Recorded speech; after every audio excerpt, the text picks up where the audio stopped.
I see you won't let me off. And the longer I look at it, the less I shall like it. I must face, or else explicitly decline, the difficulties that really torment us when we cry for mercy in earnest. I have found no book that helps me with them all. I have so little confidence in my own power to tackle them that if it were possible, I would let sleeping dogs lie. But the dogs are not sleeping. They are awake and snapping. We both bear the marks of their teeth. That being so, we had better share our bewilderments. By hiding them from each other, we should not hide them from ourselves. The New Testament contains embarrassing promises that what we pray for with faith, we shall receive. Mark 24 is the most staggering. Whatever we ask for, believing that we'll get it, we'll get. No question, it seems, of confining it to spiritual gifts, whatever we ask for. No question of a merely general faith in God, but a belief that you will get the particular thing you ask. No question of getting either it or else something that is really far better for you. You'll get precisely it. And to heap paradox on paradox, the Greek doesn't even say believing that you will get it. It uses the aorist Greek elabit, which one is tempted to translate believing that you got it. But this final difficulty I shall ignore. I don't expect Aramaic had anything which we, brought up on Latin grammar, would recognize as tenses at all. How is this astonishing promise to be reconciled? A, with the observed facts. B, with the prayer in Gethsemane, and as a result of that prayer, the universally accepted view that we should ask everything with a reservation, if it be thy will. As regards A, no evasion is possible. Every war, every famine or plague, almost every deathbed is the monument to a petition that was not granted. At this very moment, thousands of people in this one island are facing as a fate accompli, the very thing against which they have prayed night and day, pouring out their whole soul in prayer, and, as they thought, with faith. They have sought and not found. They have knocked, and it has not been opened. That which they greatly feared has come upon them. But B, though much less often mentioned, is surely an equal difficulty. How is it possible at one and the same moment to have a perfect faith, an untroubled or unhesitating faith, as St. James says, that you will get what you ask, and yet also prepare yourself submissively in advance for a possible refusal? If you envisage a refusal as possible, how can you have simultaneously a perfect confidence that what you ask will not be refused? If you have that confidence, how can you take refusal into account at all? It is easy to see why so much more is written about worship and contemplation than about crudely or naively petitionary prayer. They may be, I think they are, nobler forms of prayer, but they are also a good deal easier to write about. As regards the first difficulty, I'm not asking why our petitions are so often refused. Anyone can see in general that this must be so. In our ignorance, we ask what is not good for us or for others, or not even intrinsically possible. Or again, to grant one man's prayer involves refusing another's. There is much here which it is hard for our will to accept, but nothing that is hard for our intellect to understand. The real problem is different. Not why refusal is so frequent, but why the opposite result is so lavishly promised. Shall we then proceed on Wedler's principles and scrap the embarrassing promises as venerable archaisms which have to be outgrown, surely, even if there were no other objection, that method is too easy. If we are free to delete all inconvenient data, we shall certainly have no theological difficulties. But for the same reason, no solutions and no progress. The very writers of the techies, not to mention the scientists, know better. The troublesome fact, the apparent absurdity which can't be fitted into any synthesis we have yet made, is precisely the one we must not ignore. 10 to 1, it's in that covert the fox is lurking. There is always hope if we keep an unsolved problem fairly in view. There's none if we pretend it's not there. Before going any further, I want to make two purely practical points. 1. These lavish promises are the worst possible place at which to begin Christian instruction in dealing with a child or a pagan. You remember what happened when the widow started Huck Finn off with the idea he could get what he wanted by praying for it. He tried the experiment and then, not unnaturally, never gave Christianity a second thought. We had better not talk about the view of prayer embodied in Mark the Fiend 24 as naive or elementary. If that passage contains a truth, it is a truth for very advanced pupils indeed. I don't think it is addressed to our condition, yours and mine, at all. It is a coping stone, not a foundation. For most of us, the prayer in Gethsemane is the only model. Removing mountains can wait. 2. We must not encourage in ourselves or others any tendency to work up a subjective state, which, if we succeeded, we should describe as faith, with the idea that this will somehow ensure the granting of our prayer. We have probably all done this as children, but the state of mind which desperate desire working on a strong imagination can manufacture is not faith in the Christian sense. It is a feat of psychological gymnastics. It seems to me we must conclude that such promises about prayer with faith refer to a degree or kind of faith which most believers never experience. A far inferior degree is, I hope, acceptable to God, even the kind that says, "Help thou my unbelief," may make way for a miracle. Again, the absence of such faith as ensures the granting of the prayer is not even necessarily a sin, for our Lord had no such assurance when he prayed in Gethsemane. How or why does such faith occur? Sometimes, but not always, even in the perfect petitioner. We, or I, can only guess. My own idea is that it occurs only when the one who prays does so as God's fellow worker, demanding what is needed for the joint work. It is the prophets, the apostles, the missionaries, the healers' prayer that is made with this confidence and finds the confidence justified by the event. The difference, we are told, between a servant and a friend is that a servant is not in his master's secrets. For him, orders is orders. He has only his own surmises as to the plans he helps to execute. But the fellow worker, the companion, or dare we say, the colleague of God, is so united with him at certain moments that something of the divine foreknowledge enters his mind.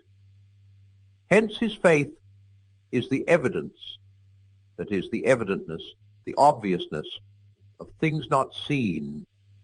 As the friend is above the servant is above the suitor, the man praying on his own behalf. It is no sin to be a suitor. Our Lord descends into the humiliation of being a suitor, of praying on his own behalf in Gethsemane. But when he does so, the certitude about his Father's will is apparently withdrawn. After that, it would be no true faith. It would be idle presumption for us, who are habitually suitors and do not often rise to the level of servants, to imagine that we shall have any assurance which is not an illusion or correct only by accident about the event of our prayers. Our struggle is, isn't it, to achieve and retain faith on a lower level, to believe that whether he can grant them or not, God will listen to our prayers, will take them into account. Even to go on believing that there is a listener at all, for as the situation grows more and more desperate, the grisly fears intrude. Are we only talking to ourselves in an empty universe? The silence is often so emphatic, and we have prayed so much already. What do you think about these things? I have offered only guesses. My experience is the same as yours. I have never met a book on prayer which was much use to people in our position. There are many little books of prayers which may be helpful to those who share Rose Macaulay's approach, but you and I wouldn't know what to do with them. It's not words we lack.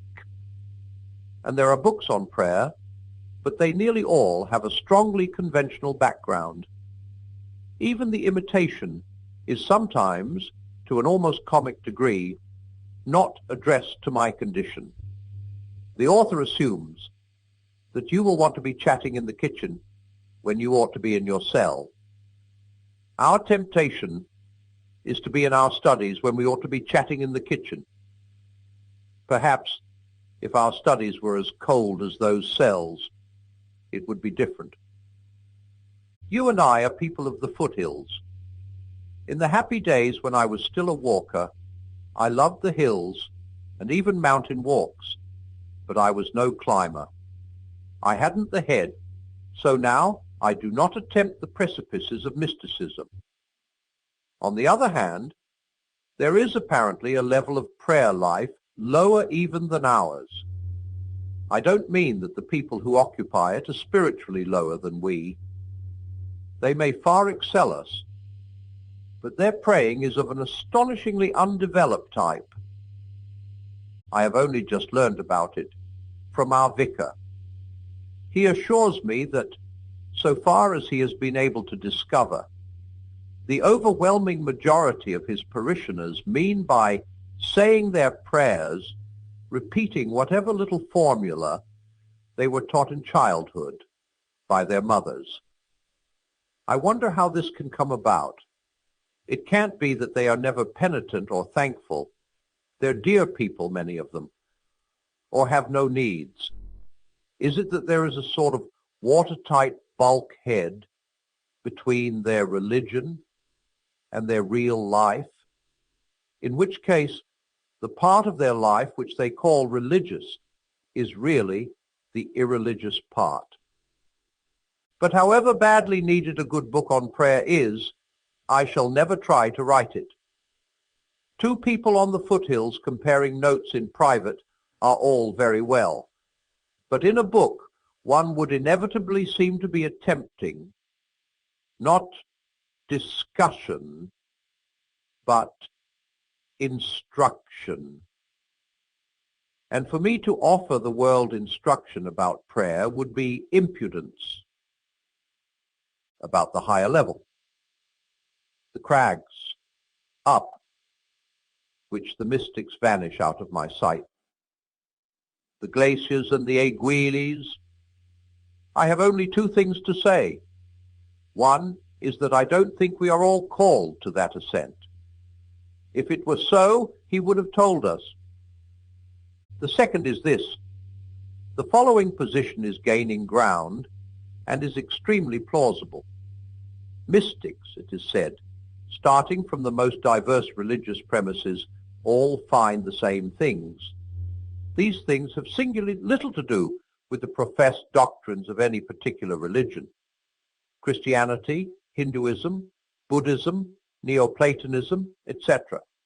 Therefore, mysticism is, by empirical evidence, the only real contact man has ever had with the unseen. The agreement of the explorers proves that they are all in touch with something objective. It is therefore the one true religion. And what we call the religions are either mere delusions, or at best, so many porches through which an entrance into transcendent reality can be effected. And when he hath the kernel eat, who doth not throw away the shell? I am doubtful about the premises. Did Plotinus and Lady Julian and St. John of the Cross really find the same things? But even admitting some similarity, one thing common to all mysticisms is the temporary shattering of our ordinary spatial and temporal consciousness and of our discursive intellect. The value of this negative experience must depend on the nature of that positive, whatever it is, for which it makes room. But should we not expect that the negative would always feel the same? If wine glasses were conscious, I suppose that being emptied would be the same experience for each, even if some were to remain empty and some to be filled with wine and some broken. All who leave the land and put to sea will find the same things: the land sinking below the horizon, the gulls dropping behind, the salty breeze. Tourists, merchants, sailors, pirates, missionaries, it's all one. But this identical experience vouches for nothing about the utility or lawfulness or final event of their voyages. It may be that the gulfs will wash them down. It may be they will touch the happy isles. I do not at all regard mystical experience as an illusion. I think it shows that there is a way to go before death, out of what may be called this world, out of the stage set, out of this, but into what? That's like asking an Englishman, where does the sea lead to? He will reply, to everywhere on earth, including Davy Jones's locker, except England. The lawfulness, safety, and utility of the mystical voyage depends not at all on its being mystical, that is, on its being a departure, but on the motives, skill, and constancy of the voyager, and on the grace of God. The true religion gives value to its own mysticism. Mysticism does not validate the religion in which it happens to occur. I shouldn't be at all disturbed if it could be shown that a diabolical mysticism or drugs produced experiences indistinguishable by introspection from those of the great Christian mystics. Departures are all alike. It is the landfall that crowns the voyage. The saint, by being a saint, proves that his mysticism, if he was a mystic, not all saints are, led him aright. The fact that he has practiced mysticism could never prove his sanctity. You may wonder that my intense desire to peep behind the scenes has not led me to attempt the mystic way. But would it not be the worst of all possible motives? The saint may win a mortal glimpse of death's immortal rose, but it is a byproduct. He took ship simply in humble and selfless love. There can be a desire like mine, with no carnal element in it at all, which is nevertheless, in St. Paul's sense, flesh and not spirit. That is, there can be a merely impulsive, headstrong, greedy desire, even for spiritual things, like our other appetites, cross-fodder. Yet, being crucified, it can be raised from the dead and made part of our bliss. Turning now to quite a different point in your letter, I too had noticed that our prayers for others flow more easily than those we offer on our own behalf, and it would be nice to accept your view that this just shows we are made to live by charity. I'm afraid, however, I detect two much less attractive reasons for the ease of my own intercessory prayers. One is that I am often, I believe, praying for others when I should be doing things for them. It's so much easier to pray for a bore than to go and see him, and the other is like unto it. Suppose I pray that you may be given grace to withstand your besetting sin. Short list of candidates for this post will be forward on demand. Well, all the work has to be done by God and you. If I pray against my own besetting sin, there will be work for me. One sometimes fights shy of admitting an act to be a sin for this very reason. The increasing list of people to be prayed for is, nevertheless, one of the burdens of old age.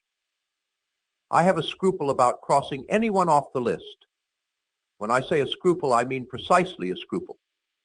I don't really think that if one prays for a man at all, it is a duty to pray for him all my life. But when it comes to dropping him now this particular day, it somehow goes against the grain. And as the list lengthens, it is hard to make it more than a mere string of names. But here, in some measure, a curious law comes into play. Don't you find that if you keep your mind fixed upon God, you will automatically think of the person you are praying for, but that there's no tendency for it to work the other way round?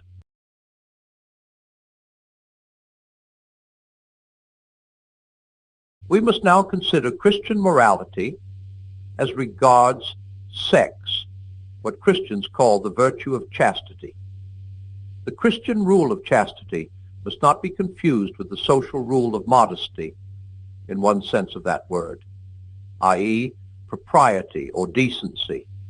The social rule of propriety lays down how much of the human body should be displayed and what subjects can be referred to, and in what words, according to the customs of a given social circle. Thus, while the rule of chastity is the same for all Christians at all times, the rule of propriety changes. A girl in the Pacific Islands wearing hardly any clothes and a Victorian lady completely covered in clothes might both be equally modest, proper, or decent, according to the standards of their own societies. And both, for all we could tell by their dress, might be equally chaste or equally unchaste. Some of the language which chaste women used in Shakespeare's time would have been used in the 19th century only by a woman completely abandoned. When people break the rule of propriety current in their own time and place, if they do so in order to excite lust in themselves or others, then they are offending against chastity. But if they break it through ignorance or carelessness, they are guilty only of bad manners. When, as often happens, they break it defiantly in order to shock or embarrass others, they are not necessarily being chaste, but they are being uncharitable. For it is uncharitable to take pleasure in making other people uncomfortable.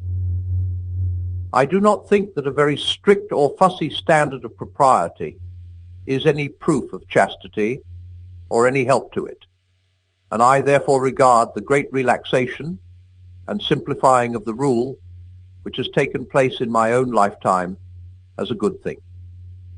At its present stage, however, it has this inconvenience that people of different ages and different types do not all acknowledge the same standard, and we hardly know where we are.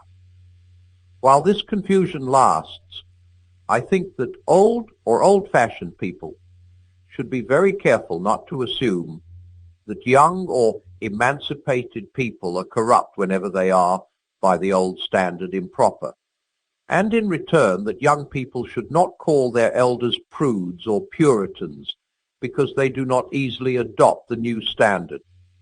A real desire to believe all the good you can of others and to make others as comfortable as you can will solve most of the problems. Chastity is the most unpopular of the Christian virtues. There is no getting away from it, The old Christian rule is either marriage with complete faithfulness to your partner or else total abstinence. Now this is so difficult and so contrary to our instincts that obviously either Christianity is wrong or our sexual instinct, as it now is, has gone wrong, one or the other. Of course, being a Christian, I think it is the instinct which has gone wrong. But I have other reasons for thinking so. The biological purpose of sex is children, just as the biological purpose of eating is to repair the body. Now, if we eat whenever we feel inclined and just as much as we want, it is quite true that most of us will eat too much, but not terrifically too much. One man may eat enough for 2, but he does not eat enough for 10. The appetite goes a little beyond its biological purpose, but not enormously. But if a healthy young man indulged his sexual appetite whenever he felt inclined, and if each act produced a baby, then in 10 years he might easily populate a small village. This appetite is in ludicrous and preposterous excess of its function. Or take it another way. You can get a large audience together for a strip tease act. That is, to watch a girl undress on the stage. Now suppose you came to a country where you could fill a theater by simply bringing a covered plate onto the stage and then slowly lifting the cover so as to let everyone see just before the lights went out that it contained a mutton chop or a bit of bacon. Would you not think that in that country something had gone wrong with the appetite for food? And would not anyone who had grown up in a different world think there was something equally queer about the state of the sex instinct among us? One critic said that if he found a country in which such striptease acts with food were popular, he would conclude that the people of that country were starving.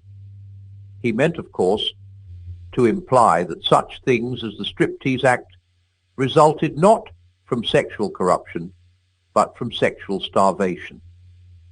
I agree with him that if, in some strange land, we found that similar acts with mutton chops were popular, one of the possible explanations which would occur to me would be famine.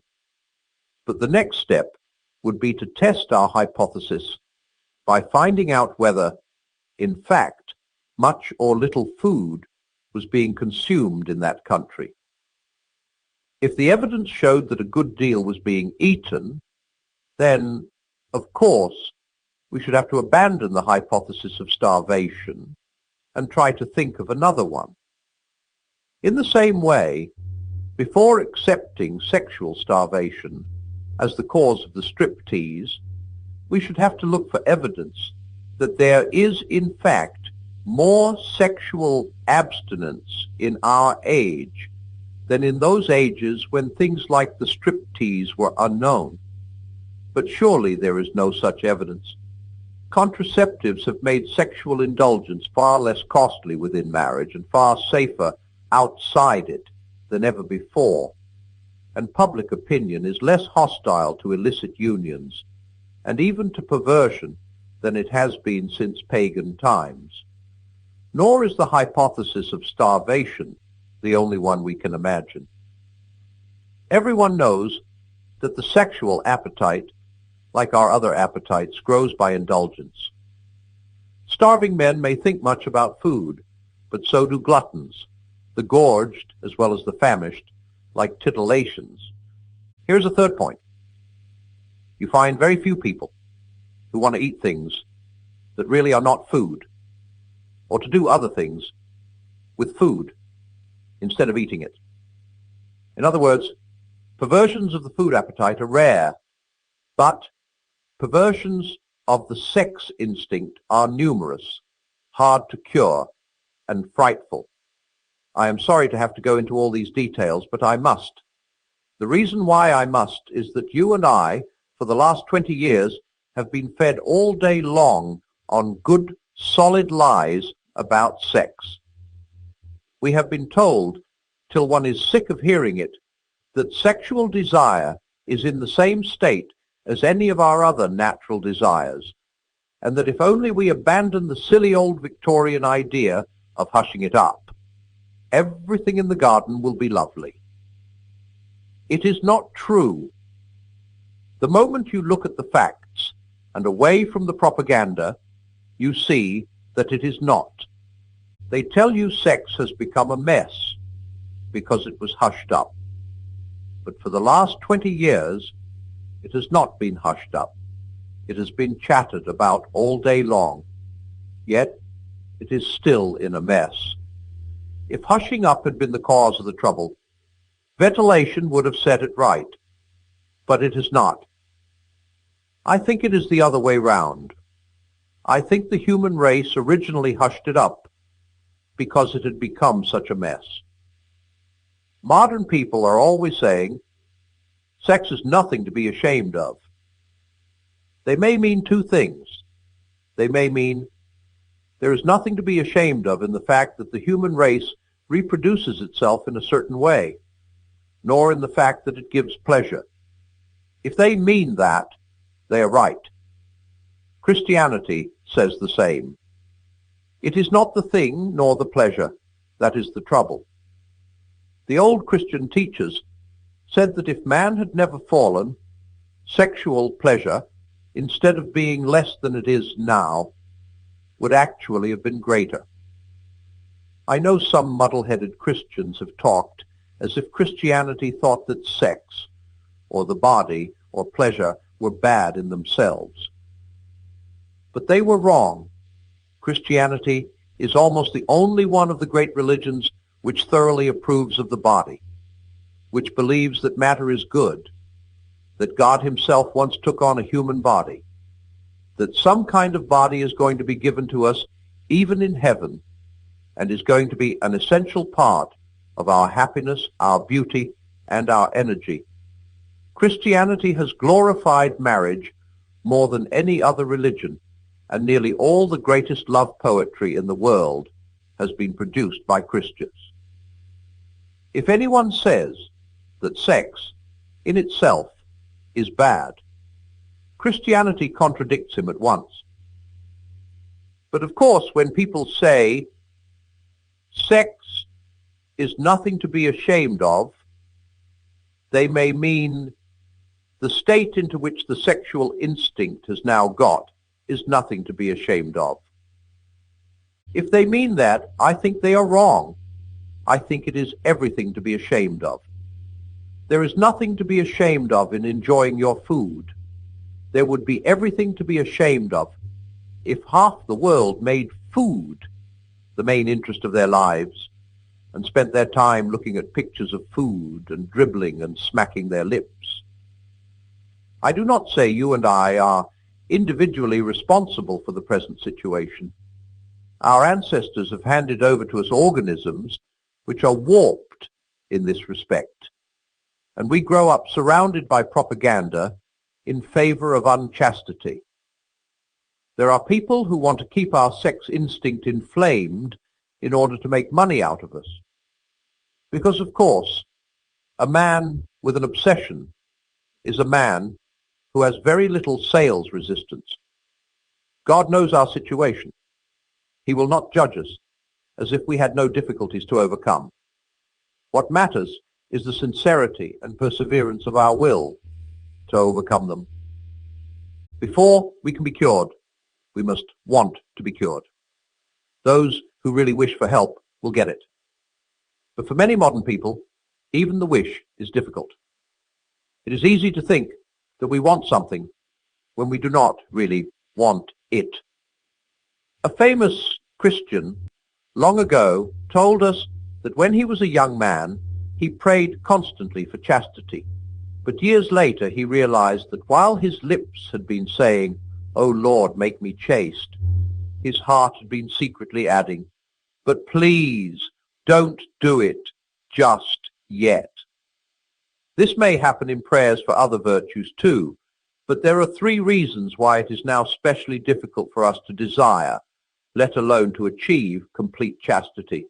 In the first place, our warped natures, the devils who tempt us, and all the contemporary propaganda for lust, combine to make us feel that the desires we are resisting are so natural, so healthy, and so reasonable that it is all most perverse and abnormal to resist them. Poster after poster, film after film, novel after novel, associate the idea of sexual indulgence with the ideas of health, normality, youth, frankness, and good humor. Now, this association is a lie. Like all powerful lies, it is based on a truth, the truth, acknowledged above, that sex in itself, apart from the excesses and obsessions that have grown round it, is normal and healthy, and all the rest of it. The lie consists in the suggestion that any sexual act to which you are tempted at the moment is also healthy and normal. Now this, on any conceivable view, and quite apart from Christianity, must be nonsense.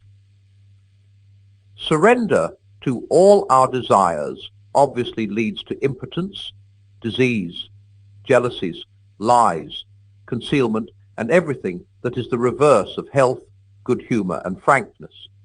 For any happiness, even in this world, quite a lot of restraint is going to be necessary.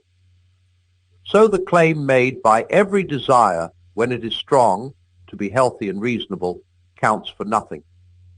Every sane and civilized man must have some set of principles by which he chooses to reject some of his desires and to permit others. One man does this on Christian principles, another on hygienic principles, another on sociological principles.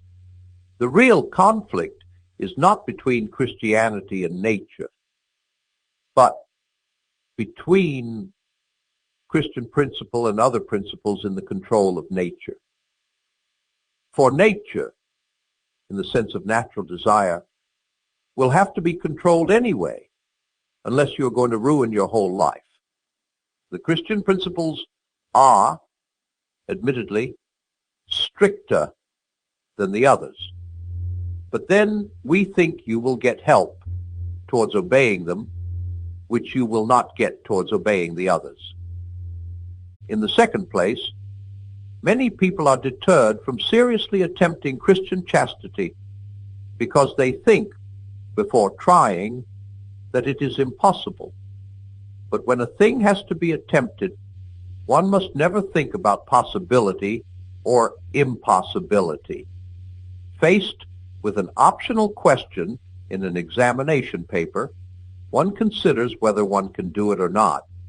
Faced with a compulsory question, one must do the best one can.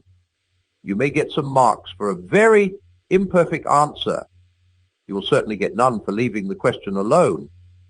Not only in examinations, but in war, in mountain climbing, in learning to skate or swim or ride a bicycle, even in fastening a stiff collar with cold fingers, people quite often do what seemed impossible before they did it.